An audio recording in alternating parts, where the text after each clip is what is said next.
Welcome back. In this task, we are going to learn how to manage our site menu and blog. If you logged out of Wix between the previous task and now, please pause the video to log back in and resume the video when you are back on your bakery's homepage editing screen. First, let's manage our website's menu. To view the menu, we're going to click on the blue page button at the top. When you click on it, the first option at the top should have a blue edit menu button. Go ahead and click on it. You'll notice here we have the option to click and drag our menu items, but the first thing we want to address is the blank page from our previous task. In order to edit it, click on the three dots, and we're going to select Rename Item. So for this, we want to make sure we keep it short and sweet since it is going to appear in our menu.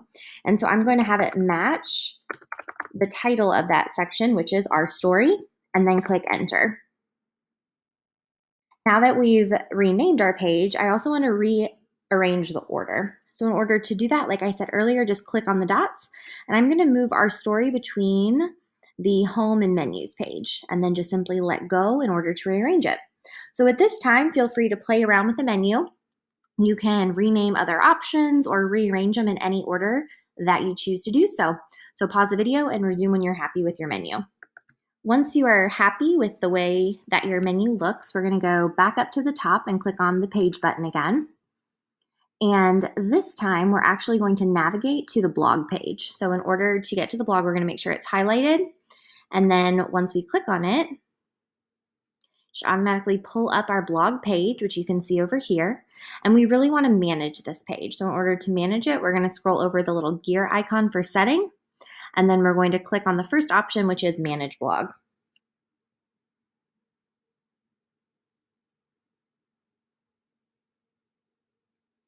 All right, so this is going to be our blog dashboard. And from here, we can create blogs, schedule blogs to post, import blogs, or we can even hire a blog writer.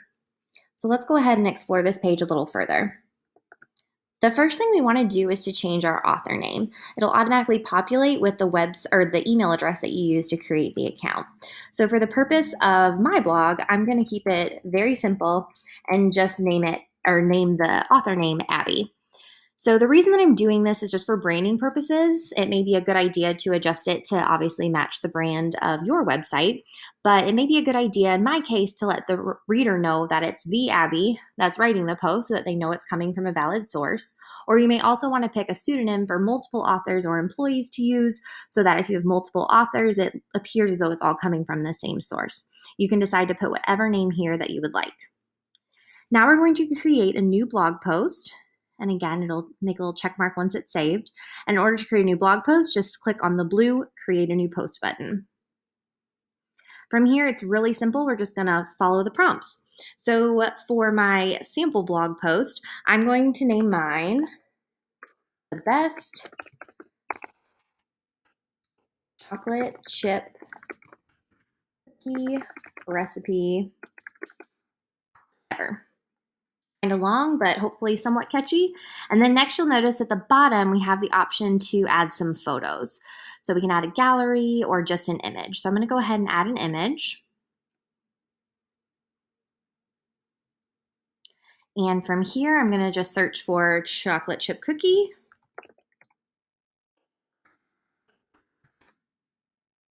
And I want to make sure I pick a free item. I'm just going to go with something simple right here. Select it and click Add to Page.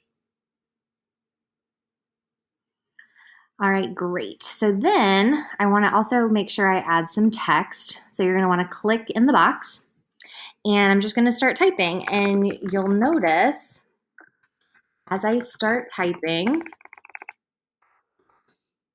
it'll go ahead and be changing the character count at the top. So as it updates the character count, it'll also tell you how long it is to read, and then the author name will be listed up here. So it updates everything as you go. You'll also notice that as I highlight the image, a variety of editing features appear, and the same thing happens to our text. As we highlight the text, it'll also provide a variety of different editing options for us. So the next thing I'm going to look at is over on the left-hand side. I'm going to click on the Settings button. From here, we can pick our cover image to display with the blog post on the website.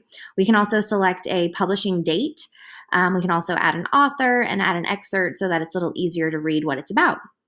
There are also options to adjust the SEO or add categories to better organize your blog posts. Feel free to pause the video now to explore this page further or create your own blog post. When you are finished, simply hit the blue Publish button over on the right-hand side. Once you hit the Publish button, it'll automatically add it to your website. Be published on our website until we fully publish our website in its entirety, which we will do in our last task, which is task 6. We now have 7 published blogs available to us, and they'll all go live once we publish our page. If at any time you want to edit them, you're going to scroll over whichever one you'd like, and you can click on the 3 dots to either duplicate, change it to a draft, turn off the commenting, or move to trash. Then on the left-hand side of our screen, we also have the ability to edit the categories.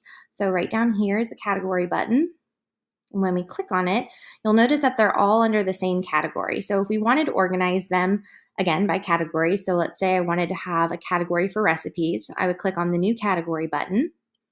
And then very simply, I could just highlight and add in something like recipes. I also have the option down here to change the SEO and make it a little easier to search. And then I can also add a category image. So go ahead and feel free to add a category at this time. And when you're happy with it, you're going to click on the blue Save button. Now that I have a category here, I can actually go and from the list, I can change it and add it to the recipe category.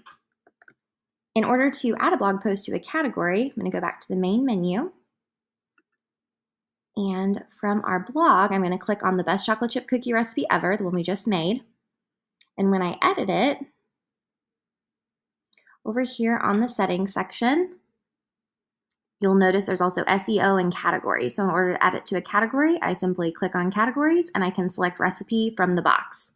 Once it's selected, I can exit out, and then I'm going to hit the blue Publish button again.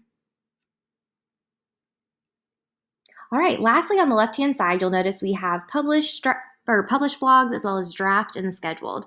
Scheduling blogs is a great way to work ahead and prepare blog posts in advance without flooding the blog with new posts all at one time. So go ahead and pause the video now to further explore all of the blog features. You can edit current blog postings, delete some, schedule some for later. Really, the options are endless. So feel free to play around with this. And whenever you are finished, you have officially completed this task. So now that we're finished with task 4, we're ready to move on to task 5, where we're going to learn how to manage events and make sure that we've got some fun things planned for our company. So we'll see you in the next task.